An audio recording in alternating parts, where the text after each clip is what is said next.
Danny, kick you off over here. Congrats on a big win. Coming into enemy territory, and you know you've got an unbeaten prospect there in front of you.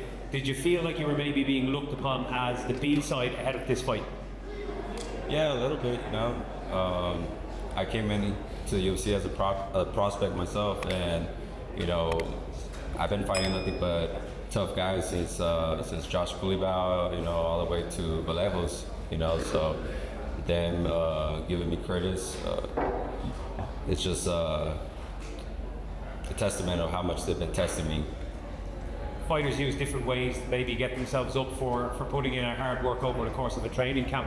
Do you use something like that to maybe do you feed into that emotion, maybe that little bit of resentment that you're maybe feeling a little disrespected in that regard? Do you rely on that, or do you just stay focused on the task ahead? What approach do you take in that situation? Yeah, I mean, sometimes it's hard to not think about it like that, but at the end of the day, you know, I came here to fight the best guys in the world, you know, and it's been my dream to go and fight in enemy territory. It's been my dream to come to London and fight here, you know, and I grew up watching Marco Antonio Barrera, you know, fight Prince Nassim, you know, so that's the mentality that I carry. An absolute classic performance. What a reference. What did it feel like to silence a room like that? Because that is a big crowd tonight. I've been saying it, you know, I was gonna come here and silence everybody, you know. I grew up in a tough area in Santa Ana. You know, I'm not gonna get fazed by people bullying me. You know, they're not gonna fight me. I'm fighting their guys. So he's representing them. He's the one letting them down. I came here to do my job and go back home and, you know, be with my family and represent who I am. Definitely. Back in the win column tonight, the only blip on your recent record is, of course, that loss to Kevin Vallejos, and we've seen, you know, that's going to look better and better, really, going forward, you know, as far as losses can. Where do you go next from here now that you're back to winning ways?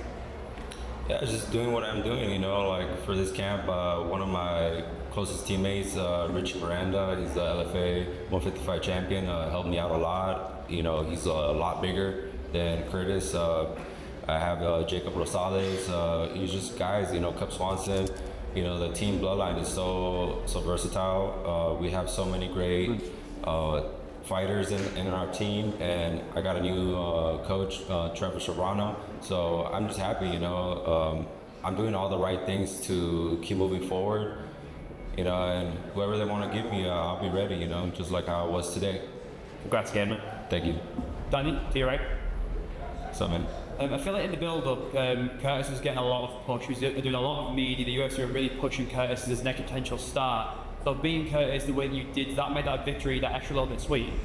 Of course, you know, like I said, it's hard not to think about stuff like that, but at the end of the day, you know, that puts a lot of pressure. I remember when I fought against Kulibau, it was in the Apex, but you know, that he was already a seasoned veteran. You know, he fought in a pay-per-view card. This is my first arena fight, and I remember those feelings of being nervous debuting. So I knew he was going to be feeling some of that. So I was just going to go in there and do my fight. I've been fighting and preparing for with way better and harder competition, like the guys I mentioned, and I made it look easy because of my preparation.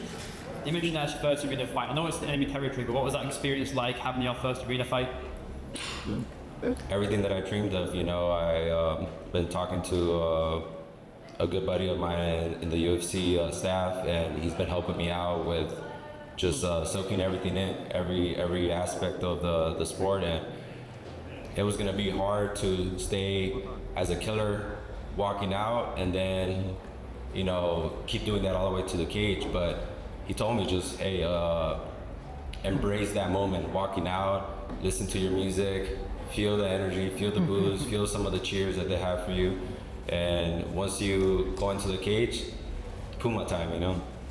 And you call for a bonus after the fight. Winning is one of the bigger underdogs in the card, and finishing the fight the way you did. I feel like the bonus would be very well deserved. What would it be to you to get that bonus? And everything, you know, like I said, I've been broke. You know, my mom is still working, and she relies on me. So getting that bonus is it'll be a dream for me. You know, just to take a little bit of pressure off of me, and I could truly focus on taking care of myself. It's hard, you know, when you're constantly, you know, fighting for any scrap right here. So I came here literally broke. So if I could have a camp where I'm not broke, what you know, I can't imagine what I could do. Thank you, Danny. Thank you.